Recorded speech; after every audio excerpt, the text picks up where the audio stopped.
Good morning बच्चों। आज हम पढ़ेंगे वास्तविक संख्याओं के बारे में। वास्तविक संख्या क्या होती है, वास्तविक संख्या कितने प्रकार की होती है और वास्तविक संख्या के बारे में जो भी है वो पढ़ेंगे। तो वास्तविक संख्या कितने प्रकार की होती है? दो प्रकार की। कितने प्रकार की होती है? दो प्रकार की। एक तो होती है परिमेय संख्या, एक तो होती है परिमेय संख्या, दूसरी क्या होती है? अपरिमेय संख्या। क्या होती है? अपरिमेय संख्या। अपरिमेय संख्या। एक तो परिमेय संख्या, दूसरी क्या होती है? अपरिमेय संख्या।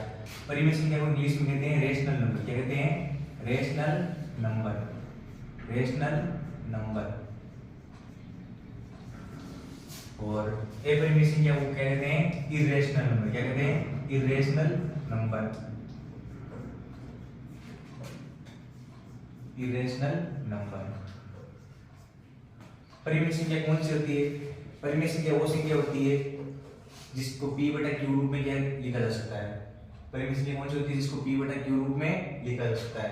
तो पहली शर्त तो ये होती है इसकी, इसको किस रूप में लिखते हैं? p बटा q फॉर्म में। p बटा किस रूप में लिखते हैं? p बटा q फॉर्म में, इस रूप में लिखा जाता है।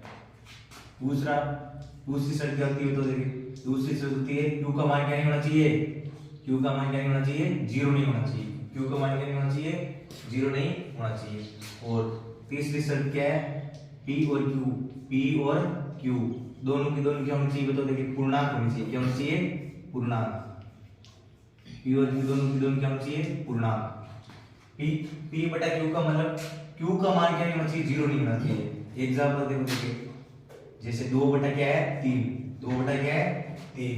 तो 2 तो क्या है यहाँ पर? p, ये बटा का बटा और ये क्या हो गया? तो देखिए q, तो इसको p बटा q रूप में लिख सकते हैं ना, 2 बटा 3। 2 बटा क्या हो गया? 3।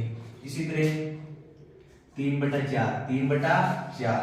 इसी तरह माइनस का 4 बटा 3, माइनस का 4, चिन्ह से कोई मतलब नहीं है, इसको p बटा q रूप में लिख सकते हैं या नहीं लिख सकते हैं? ऐसा होना चाहिए, p बटा q फॉर्म होनी चाहिए। और बताओ देखिए 22 बटा 7, 22 बटा 7 भी क्या? p बटा q रूप। लेकिन इसके विपरीत जो अपरिमेय संख्या होती है वो क्या होती है? जिसको p बटा q रूप में नहीं लिखा जा सकता है, जिसे p बाई q फॉर्म में नहीं लिख सकते। p बाई q फॉर्म में नहीं लिख सकते। p बाई q फॉर्म में नहीं लिख सकते। जैसे बताओ देखिए, जैसे 2 बटा क्या आ गया? 0। 2 बटा क्या आ गया? बताओ देखिए 0। 2 बटा क्या आ गया? 0। तो 2 बटा 0 कैसी संख्या? बताओ देखिए, q का मान 0 नहीं होना चाहिए ना, मैंने बताया था q का मान क्या नहीं होना चाहिए? 0 नहीं होना चाहिए। 0 हो गया तो वो कैसी संख्या हो जाएगी? बताओ देखिए, परिमेय संख्या हो जाएगी। कैसी हो जाएगी? परिमेय। और कौन सी बताओ देखिए? और √3 को भी p बटा q रूप में नहीं लिख सकते ना, इसके नीचे कुछ नहीं, q रूप में नहीं लिख सकते। और बताओ देखिए √5 है। और बताओ देखिए माइनस के अंदर √5 है और 3 √5 है। और कौन सी संख्या? बताओ देखिए पाई। कौन सी? पाई। पाई एक ऐसी संख्या है जो परिमेय होते हुए भी क्या होती है? अपरिमेय होती है। क्या होती है?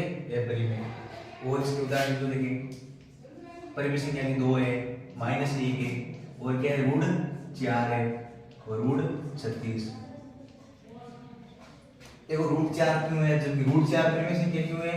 जबकि √3 परिमेय संख्या क्यों है? क्योंकि √4 होता है, √4 को किस रूप में लिख सकते हैं? √4 किसका होता है? 2 का होता है। किसका होता है? 2 का। तो 2 के नीचे अपन ऐसे लिख सकते हैं, 2 के अंदर 1 का भाग देते हैं। 2 के अंदर किसका भाग देते हैं? a का। तो ये तो हो गया p, ये बटा, और ये क्या हो गया? q। तो p बटा क्या हो गया? q। इसी तरह √36 है। √36 किसका होती है? 6 का होती है। किसका होती है? 6 का। तो 6 बटा इसको ये लिख सकते हैं। तो ये तो हो गया p और ये बटा क्या हो गया? q। तो p बाई q फॉर्म में लिख सकते हैं। लेकिन देखो √3 और √5 ये कोई भी संख्या क्या है? पूर्ण संख्या नहीं होती। कोई भी संख्या क्या होती है? पूर्ण वर्ग संख्या नहीं होती। तो इसको ऐसे लेना है।